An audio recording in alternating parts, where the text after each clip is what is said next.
Isa ka rin ba sa nag-aantay ng vlog ko? Kasi yung tunay na boses ko is ganito. Ang dami na nga rin kasi ninyo nagme-message sa akin na mag-voice record daw ako ng maayos. Yung dalawang video kasi na ginawa ko na voice record, inedit ko dun sa office. Kaya sobrang grabe yung pabulong ko na ginagawa dun kasi kasama ko yung mga ka-office mate ko.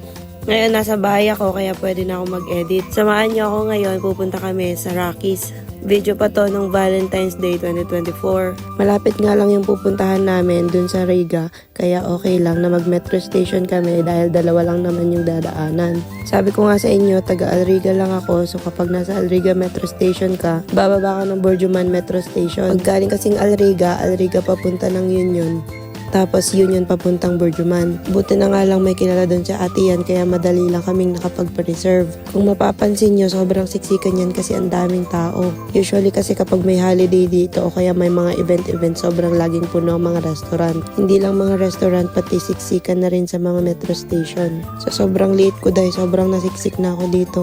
At buti na lang mabilis lang talaga yung biyahe, 2 metro station lang. Bababa na. Nakababa na kami sa Burjuman metro station at pa-exit na kami. Actually, sa mga oras na to, nagugutom na ako. Dahil nga weekdays yung February 14, lahat kami galing pa sa work. Nakakatuwa lang kasi pag may mga gantong event, nag-uusap-usap kami kung saan kami kakain. Sobrang swerte ko talaga sa mga ka-roommate ko kasi madalang yung ganito sa Dubai. Madalang na magkaroon ka ng kasundo katulad ng sa kanila. Hindi lang basta kasundo kasi kapag may problema ka, pwede mo pa silang lapitan.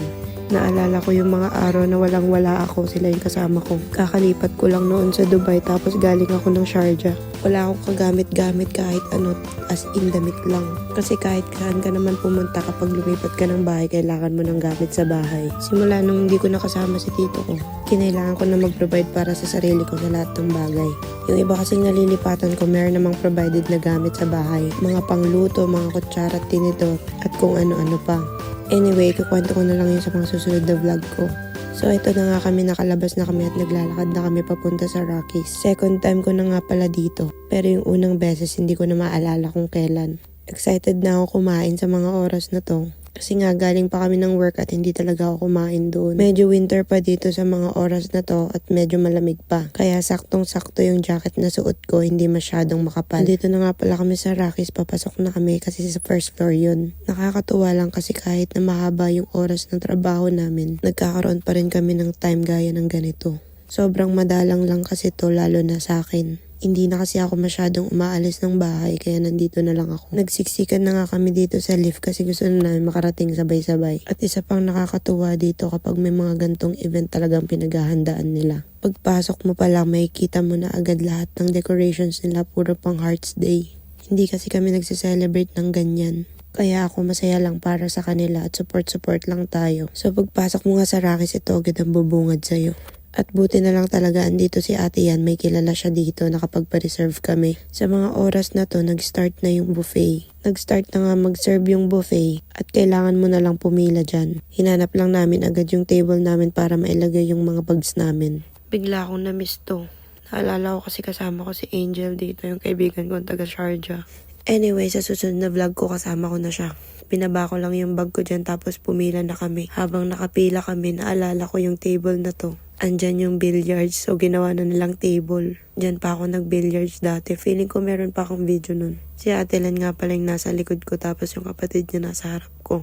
Gutom na kasi kami that time pero ang haba pa rin ng pila. After 30 minutes ng pila, nakakuha din ako ng pagkain ko. Actually, sharings kami dyan, hindi na ako kumuha ng sarili ko. Ang hirap pala kapag ganitong buffet, ang daming tao. Kung i-rate ko lang yung serving nila, sobrang na-disappoint ako.